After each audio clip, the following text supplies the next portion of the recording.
का क्षेत्रीय आयुर्वेद अनुसंधान संस्थान में स्वागत है।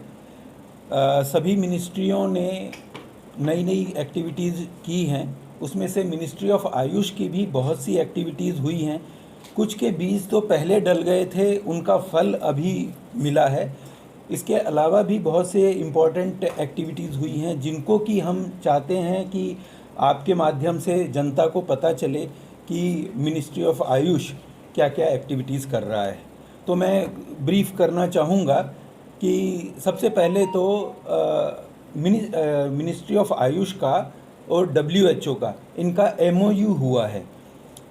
क्या था कि पहले हमारे जो भी टेक्स्ट में अवेलेबल जो सामग्री है, जैसे हल्दी आप कॉमन हम जानते हैं, पहले हम कितने सालों से, लाखों सालों से इस्तेमाल करते आ रहे हैं, लेकिन हमारे पास उसका एविडेंस नहीं था और इसके आधार पे अमेरिका में या और भी बहुत सी जगह पे उसका पेटेंट ले लिया गया था। और हम घाव को भरने के लिए, सूजन के लिए, दर्दों के लिए हल्दी को बहुत सालों से इस्तेमाल करते आ रहे हैं। तो ये जो एविडेंस है, एविडेंस को मजबूत करने के लिए मिनिस्ट्री ऑफ आयुष और WHO इनमें समझो एक ज्ञापन MOU हुआ है कि ज़रूरत पड़ने पे हम उनको एविडेंस प्रोवाइड करेंगे, जिससे कि जो पारंपरिक चिकित्सा पद्धतियां हैं वो मजबूती से अपना दावा पेश कर सकती हैं। इसी ढंग से मिनिस्ट्री का एक सहयोगी मिनिस्ट्री के अंडर में ही है नेशनल मेडिसिनल प्लांट बोर्ड।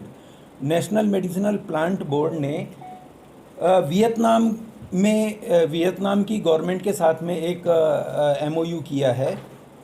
वो हुआ था 1 अगस्त को, जिससे कि आपस में बहुत से पौधे होते हैं जो हम यहाँ पे इस्तेमाल करते हैं आयुर्वेद में, उसी ढंग से वियतनाम में भी बहुत सारी जो पारंपरिक चिकित्सा है वो उन्हीं दवाइयों से, उन्हीं आयुर्वेद के प्लांट से इस्तेमाल होती है।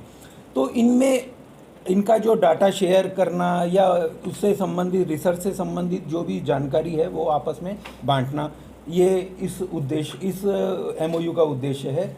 और भारत सरकार का एक संस्थान है जामनगर में, IPGTRA, तो उसका MOU एक हुआ है मलेशिया गवर्नमेंट के साथ में। वो भी इसी संदर्भ में है कि अगर औषधियों के संबंध में वहाँ पे हॉस्पिटल वगैरह बनाना और उनमें आयुर्वेद का प्रचार प्रसार करना, ये उसका उद्देश्य है। बहुत सी दवाइयाँ होती हैं जो एलोपैथी में भी इस्तेमाल होती हैं और आयुर्वेद में भी इस्तेमाल होती हैं। और जो एलोपैथी में जो इस्तेमाल होती है उसका जो है IPC, इंडियन फार्माकोपिया कमीशन, जो कि जो एलोपैथी में जो दवाइयाँ इस्तेमाल होती है उनसे रिलेटेड जो डॉक्यूमेंट्स होता है वो बनाता है, फार्माकोपिया बनाता है। और इसी ढंग से आयुर्वेद से संबंधित और होम्योपैथी से संबंधित जो संस्था है उसका नाम है PCIM&H, pharmacopoeial commission of Indian medicine. तो बहुत से प्लांट्स भी हैं जिनको कि हम आयुर्वेद में इस्तेमाल करते हैं और कुछ पौधे हैं जिनको एलोपैथी में भी इस्तेमाल करते हैं, मतलब सेम चीज़। जैसे आप लोगों ने नाम सुना होगा सर्पगंधा का, हम आयुर्वेद में इस्तेमाल करते हैं सर्पगंधा, राउल्फिया सर्पेंटाइना, जो कि ब्लड प्रेशर, हार्ट की बीमारी के लिए और मानसिक रोगों के लिए इस्तेमाल होती है। द सेम कंपाउंड, उसका एक्सट्रैक्ट निकाल करके एलोपैथी में भी इस्तेमाल होता है। तो कभी कभी क्या होता है, इनके डाटा मिसमैच होते हैं। आयुर्वेद का जो डाटा है वो अलग ढंग का है और जो एलोपैथी का है, एक्सट्रैक्ट का डाटा, वो अलग है।